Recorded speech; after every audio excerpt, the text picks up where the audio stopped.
Welcome to my channel where females learn about their bodies and optimize their health. Today we are going to be continuing from where we stopped. So if you've not watched the part 1, please go back and watch Ladies Meet Your Vulva part 1.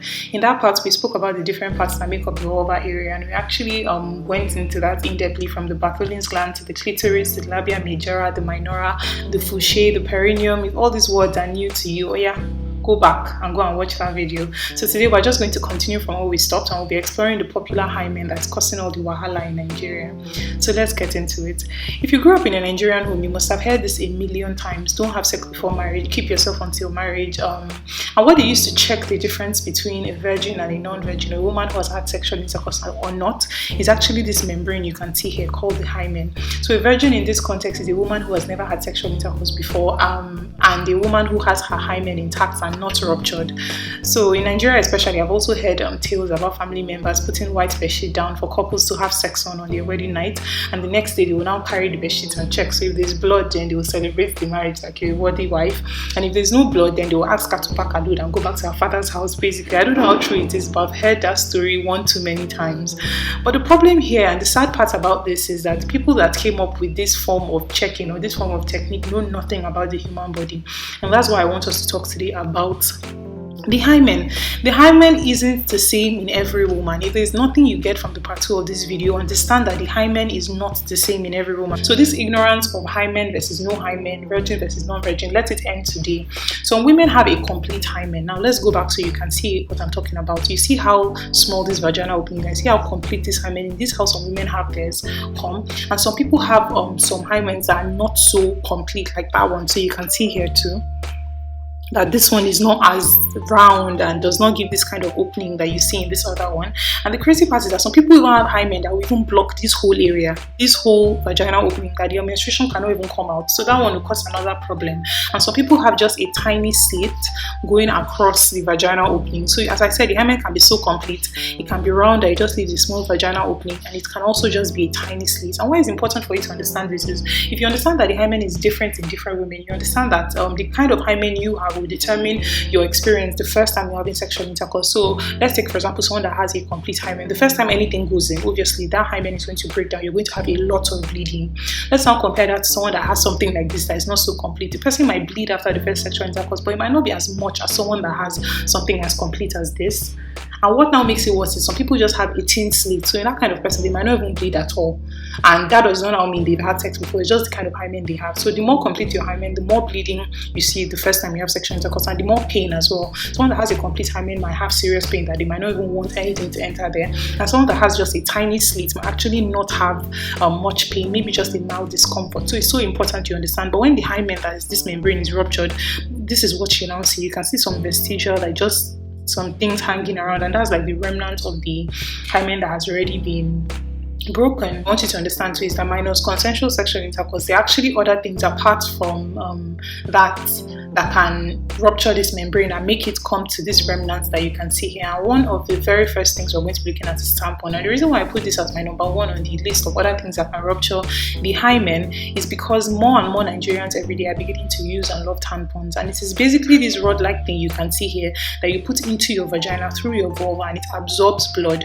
So the applicator that you use to put this in is actually made of plastic, and if someone has a complete and round hymen, if you put it in, this can rupture it and cause the hymen to tear. So bear in mind that when you're shopping for someone, when you're shopping for yourself and also someone else, especially young women that just started their menstruation and teenagers and the rest, it will be preferable for them to understand how tampons work in the first place, or even avoid it. But if they understand how it works, then they can decide if they want to use it or not.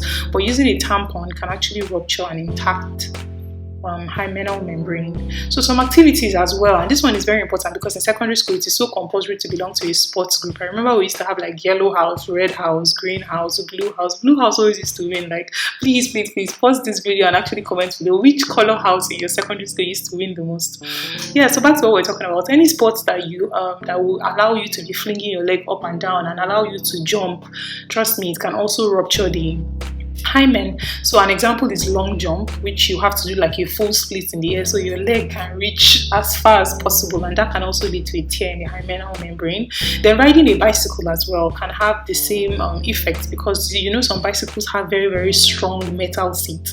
So if you're riding a bicycle in Nigeria, there are potholes everywhere. If you just keep hitting that area on a bicycle, that can also rupture the membrane. Then horse riding, but this is not really common in Nigeria because how many people who own horses? But basically horse riding as well is same as the bicycle. There's constant, when you're riding a horse, there's constant back and forth motion of the vulva area on the saddle, and that can also rupture the hymen. And I actually saw somewhere that someone ruptured their hymen from swimming. That's why I just started to add it on here. I'm not a good swimmer, so I don't know what kind of swimming technique will allow you to move your legs that much, but if someone has experienced it, then I guess the possibility exists. And last but not the least, trauma to that area. Any form of trauma to your vulva can also rupture the hymen. We already understand the relation of the hymen to the vulva and the outside wall, so you know that anything coming there can tear that membrane. This membrane we're talking about, you would think is something strong, is very, very, very thin, and is very, very fragile.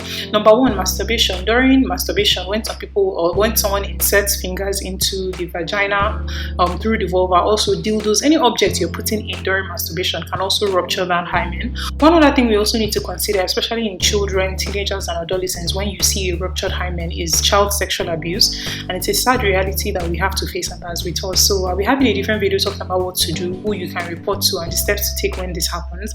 But basically I just wanted to understand that all forms of abuse, there is an assault to both the body of that person and the mind. So let us not leave the mental health of such females when this happens, basically.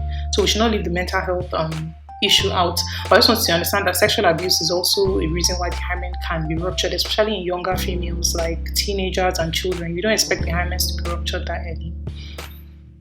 So yeah, that's it for all the parts that lies between a woman's thighs, and a quick recap of everything we're talking about. We have the vulva on the outside, going in we have the vagina, then we have the womb, but then we have the fallopian tubes on both sides.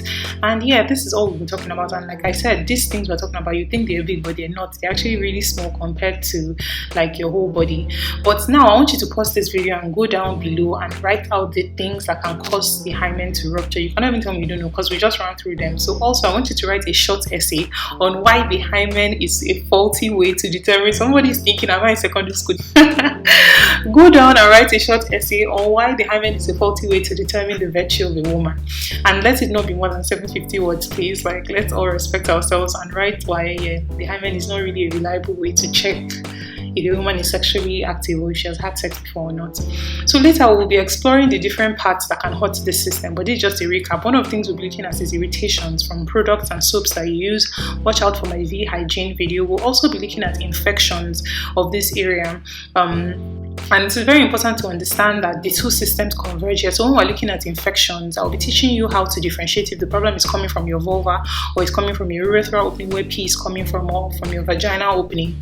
So we'll be discussing all that in a different video. While cancers as well can affect this area, but vulval cancers are quite rare, so we won't be dwelling too much on that. But I'll still have a video where we talk on that briefly for you to be able to pick the possible causes. But like I said, vulval cancer is extremely rare. Yeah, so this is just for you to get to meet all the parts of your vulva and understand what is down there and its relation to your health.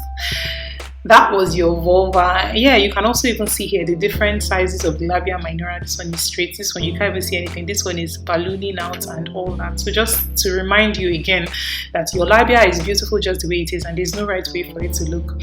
As long as urine comes out, as long as it brings you pleasure, sexual pleasure, and as long as a baby can come out during childbirth, then it's doing exactly what it is created to do. So you don't have to worry about that. So yes, your vulva is tired of you and it has written you a letter. Next, go to your vagina, and that's what we're going to be exploring in my next video, where we look at the vagina in-depthly and all the things that make that part so special. So once again, welcome back to my channel where females learn about their bodies and optimize their health. See you on my next video. Bye.